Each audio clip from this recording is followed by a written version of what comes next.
अर्थात बलदेव होउचंती सामवेद स्वरूप, सुभद्रा होउचंती ऋग्वेद स्वरूप, जगन्नाथ होउचंती चतुर्वेद स्वरूप एवं सुदर्शन होउचंती अथर्ववेद स्वरूप। ए चारि वेदर प्रतीक आमर देवता ए चतुर्था मूर्ति।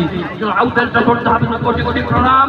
से चतुर्था मूर्ति आम समस्त भक्त मंडली को समस्त परिजन को एक ग्रामवासी एवं समस्त दर्शक मानू मंगल करंतु, आशीर्वाद करंतु। रोचे पुनश्च बाहुला बेल को